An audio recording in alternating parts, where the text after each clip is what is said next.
क्या Australian colleges में हमें इनरोल होना चाहिए कि नहीं होना चाहिए, plus what are the prospect of studying in Australian colleges.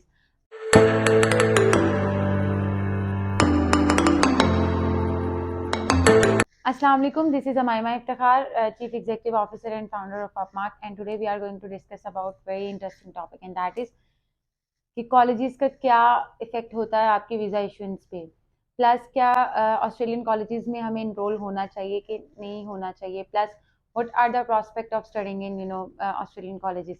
आज इन्हीं सब को जो है डिस्कस करते हैं, इन्हीं सब पॉइंट्स को जो है कवर करते हैं, इनकी क्लैरिटी लेते हैं कि ये क्या हाइप क्रिएट हुई होती है कि भाई आपका जो वीज़ा रिफ्यूज़ हो जाएगा अगर आप किसी कॉलेज में जाएं।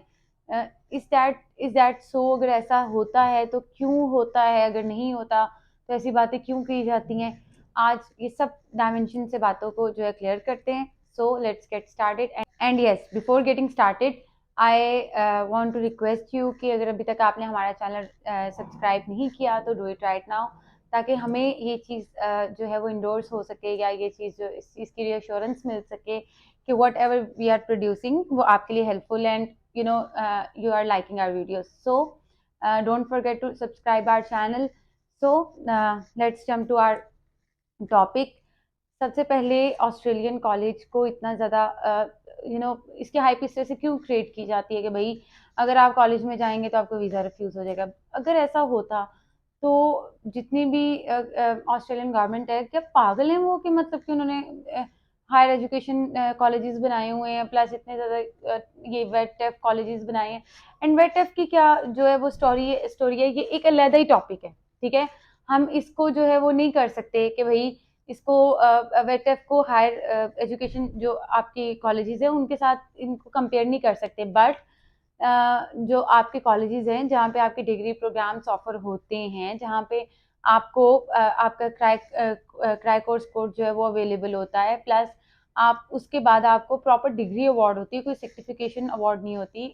Then what is the issue कि भाई आप उसमें अप्लाई करेंगे तो आपका वीज़ा रिफ्यूज़ हो जाएगा। अच्छा, ये थोड़ा-सा मैंने आपको बता दिया। अच्छा, अब इसकी जो सबसे बड़ी रीज़न है ना, दैट इज़ हम लैक ऑफ अंडरस्टैंडिंग। हमें यही नहीं पता कि भई जो जीटी है वो यूनिवर्सिटी टू यूनिवर्सिटी वेरी नहीं करती। ये आपकी country to country, university to university, जिस यूनिवर्सिटी में आप जा रहे हैं, वो किस लेवल पे इस चीज़ पे वेरी करती है। अगर यूनिवर्सिटी आपकी असेसमेंट लेवल 1 पे होगी, तो ऑब्वियसली आपकी रिक्वायरमेंट कम होंगी, अगर 2 पे होगी, ऑब्वियसली आपकी रिक्वायरमेंट मॉडरेट सी होंगी, और अगर लेवल 3 पे होगी तो ऑब्वियसली आपकी रिक्वायरमेंट्स ज़्यादा होंगी जिनको आपने फुलफिल करना है। सिमिलरली अगर हम देखें आपका जो लेट्स से आप किस कंट्री से बिलोंग करते हैं, अगर मैं पाकिस्तान से बिलोंग करती हूँ, that is third world country, तो ऑब्वियसली मेरी रिक्वायरमेंट्स एज पाकिस्तानी सिटीजन ज़्यादा होंगी। अगर मैं यूके से अप्लाई करती हूँ ऑस्ट्रेलिया, तो ऑब्वियसली मेरी जो रिक्वायरमेंट है बहुत लो होंगी। इसी तरह मैं किसी ऐसी कंट्री से अगर अप्लाई करती हूँ जो मॉडरेट लेवल पे आती है, लाइक सेकंड लेवल 2 पे आती है, तो फिर ऑब्वियसली मेरी मॉडरेट सी जो है रिक्वायरमेंट होगी। बट स्टिल हम जो है ना इस चीज़ को ये जानने के बावजूद हम इस चीज़ को अंडरस्टैंड नहीं कर पा रहे कि वाई दिस इज़ हैपनिंग, कि बच्चे जो है ना बहुत ज़्यादा इस चीज़ से डरते हैं कि भाई नहीं नहीं नहीं कॉलेज नहीं। आप देखें, फर्स्ट थिंग फर्स्ट, कि आपने पहले अपनी जीटीई प्रूव करा ली यूनिवर्सिटी से। हमेशा याद रखिएगा कि either it's level 1 college, level 2 college और लेवल 3 कॉलेज। उसने अपने आप यूनिवर्सिटी या वो सॉरी वो कॉलेज किस लेवल पे है और वो किस असेसमेंट लेवल पे, उस हिसाब से उसने आपको एज स्टूडेंट जो है असेस कर लिया। आफ्टर असेसमेंट, ठीक है, आपकी जीटी अप्रूव हो गई and you are good to go for COE, and then आपने वीज़ा एप्लीकेशन लॉन्च कर ली। अब at the time of visa application launchment, ठीक है, आपने जो चीज़ें प्रोवाइड करनी है, लेट्स से कि हमारी जो यूनिवर्सिटी थी उस टाइम पे, या कॉलेज, सॉरी मैं यूनिवर्सिटी बोल रही हूँ बेसिकली, ये वीडियो जो है कॉलेज के लिए, तो कॉलेज ही कहना चाहिए मुझे। एनीवेज, लेट्स से आपका जो कॉलेज है वो लेवल 1 का था, या लेवल 2 का था, या लेवल 3 का था। अब लेवल 1 का था तो ऑब्वियसली रिक्वायरमेंट कम थी, लेवल 3 का था ज़्यादा रिक्वायरमेंट थी, वो हमने मीट कर ली अकॉर्डिंग टू मिनिस्ट्रियल डायरेक्शन 69।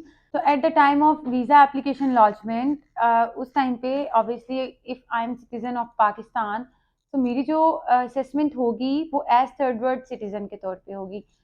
हो सकता है कि मुझे वो चीज़ भी प्रोवाइड करनी चाहिए या करनी पड़ जाए जो eight the time of GT मैंने नहीं प्रोवाइड की थी, बिकॉज दैट टाइम हम लेवल 1 पे थे और अब हम जो एज लेवल 3 सिटीजन के तौर पे जो अपनी रिक्वायरमेंट्स या अपनी डॉक्यूमेंट्स हमने उनको देने हैं. So there is a huge difference between आप किस यूनिवर्सिटी में जा रहे हैं और आप कहाँ से बिलोंग करते हैं. और इस डिफरेंस को सामने रखते हुए ही आपके पूरे डॉक्यूमेंट्स जो हैं वो बनने चाहिए, आपकी पूरी जो जीटी है वो फाइल होनी चाहिए.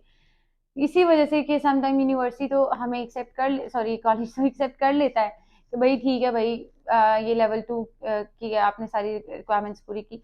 बट होता क्या है कि जब आपने वीज़ा एप्लीकेशन लॉन्च किया, ठीक है, उस टाइम पे आप थर्ड वर्ल्ड कंट्री से बिलोंग करते हैं, तो आपने वो सब जो चीज़ें इग्नोर कर दी कि हमें क्या और मज़ीद चीज़ें अपलोड करनी चाहिए या एम्बेसी को प्रोवाइड करनी चाहिए. तो इस वजह से एक बहुत बड़ा जो है वो बैकलॉग आता है जब आपके वीज़ा रिफ्यूज़ हो जाते हैं. ये एक बहुत बड़ी रीज़न है. तो आई हाईली रिकमेंड कि अगर तो आप कॉलेजेस में जा रहे हैं तो आप किसी एक्सपर्ट बंदे से अपना जो है प्रोसेस कराया करें, ना कि बस ठीक है भाई जो भी है. और कॉलेजेस में अप्लाई करने के भी कुछ पैरामीटर्स हैं, ये नहीं है अब 6 साल 5 साल का गैप है, अप्लाई किया हुआ है लेवल 3 कॉलेज में विदाउट जीटी, जो भी बस जैसे तैसे प्रॉपर्टी वैल्यूएशन लगाई हुई है, मतलब कि आपने सोर्स ऑफ इनकम उनको बताने हैं. आपके पास अगर 600 अरब की भी वो प्रॉपर्टी है ना, तो ये कोई डिफरेंस क्रिएट नहीं करेगी. और अगर आपके पास 1.5 करोड़ की इनकम है 1 साल की, तो ये डिफरेंस क्रिएट करेगी ऑब्वियसली, बिकॉज जो वो 1.5 करोड़ की आपकी इनकम है वो आपकी जो है रिक्वायरमेंट को मीट कर रहा है, वो शेयर की प्रॉपर्टी आपकी जो है ना रिक्वायरमेंट को मीट नहीं कर रहा. I have seen many students जिनके जीटी के डॉक्यूमेंट्स में प्रॉपर्टी वैल्यूएशंस लगे होते हैं, ऑनरशिप डॉक्यूमेंट्स लगे होते हैं. दे डोंट केयर बाकी सारे डॉक्यूमेंट्स कहाँ से आने कहाँ से नहीं आने, ना ही वो लगाते हैं. पता नहीं ऐसा क्यों करते हैं, अपने साथ इतनी ज़्यादा ज्यादती क्यों करते हैं. बहरहाल आप उस बंदे से प्रोसेस करवाया करें जिसे जीटी की इन डेप्थ अंडरस्टैंडिंग हो, और जो ऑस्ट्रेलिया रिफ्यूजल्स इन सब के रूट कॉज को समझता हो. उसके अलावा हमने ये जो हाइप क्रिएट हुई होती है ना, बेसिकली उन स्टूडेंट्स की हुई होती है, अगेन जिन्होंने इस तरह के डॉक्यूमेंट्स लगाए होते हैं, जो उनकी रिक्वायर्ड डॉक्यूमेंट्स है वो नहीं उन्होंने प्रोवाइड किए होते, प्लस उनकी एसओपी में कोई प्रॉब्लम होती है. देखिए, SOP is all about explaining your self. अगर आप आउट ऑफ बॉक्स जाके लिख रहे हैं तो आप अपनी अचीवमेंट में ही आउट ऑफ बॉक्स होएं. ये नहीं कि भाई वही जो उनके घिसे पिटे वर्डिंग है या वही वोकैबुलरी आप यूज करेंगे कि I will polish my skills. देखिए, ये साफ पता चलता है कि एआई जनरेटेड है, साफ पता चलता है कि ये जो है सिस्टम जनरेटेड इस तरह के वर्ड्स होते हैं. देखिए, मैं अगर कहूँ कि मैंने अपने स्किल सेट्स को इम्प्रूव करना है, तो हो सकता है मैं इस तरह से लिखूंगी ना, मैं ये तो नहीं लिखूंगी काइल पॉलिश माई, मतलब ये तो साफ पता चल रहा है कि भाई इस तरह की कुछ वोकैबुलरी होती है जो कि डिटेक्टेबल होती है, और उनको पता चल जाता है कि भाई ये ह्यूमन जो है वो रिटन नहीं है, ये एआई जनरेट हुई हुई है एआई से. तो ये एक रीज़न है बहुत बड़ी एसओपी की. और एसओपी को हम बहुत ही ज़्यादा इग्नोर करते हैं, हम कहते हैं बस ठीक है भाई जो लिख लिया लिख लिया. हालांकि एसओपी समथिंग जो हमने लिखनी है, जो हमने एक्सप्लेन करनी है.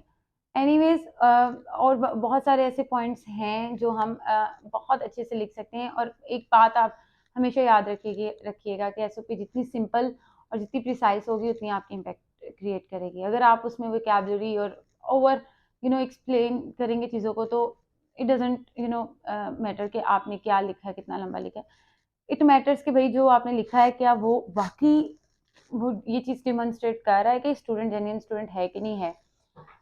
आपकी अगर डॉक्यूमेंट्स पूरे हों, ठीक है, आप प्रॉपरली अपने सर्कमस्टांसिस के हिसाब से आपने डॉक्यूमेंट्स जो हैं वो प्रोवाइड किए हों, प्लस आपने एसओपी अच्छी लिखी हो, प्लस आपने हर तरीके से वैल्यूएशन करा के कॉलेज को सिलेक्ट किया हो, आई बेट आपका वीज़ा रिफ्यूज़ नहीं होगा, चाहे जितना मर्जी बैकलॉग आ रहा हो सिस्टम में.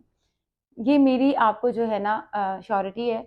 और जब भी अगेन आप ऑस्ट्रेलिया का प्रोसेस स्टार्ट करना चाहें तो ज़रूर एक एक्सपर्ट ओपिनियन लिया करें.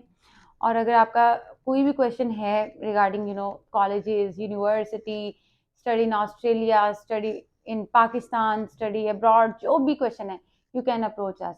नंबर्स जो हैं वो हमारे डिस्क्रिप्शन पे भी मेंशन होते हैं. Also you can approach us on our social media handlers. WhatsApp number दिए गए होते हैं, and it is highly recommended कि व्हाट्सएप पे मैसेज किया करें.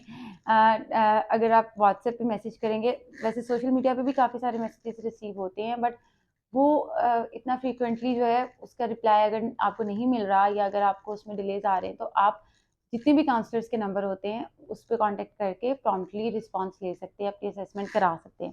So that's all for today. अगर आपका अभी भी कोई क्वेश्चन है किसी भी टॉपिक के बारे में, किसी भी डायमेंशन से रिलेटेड, कोई भी अभी आपको क्लैरिटी नहीं है and you want to pursue next available intake, so definitely you can approach us. Thank you so much for watching this video. Allah.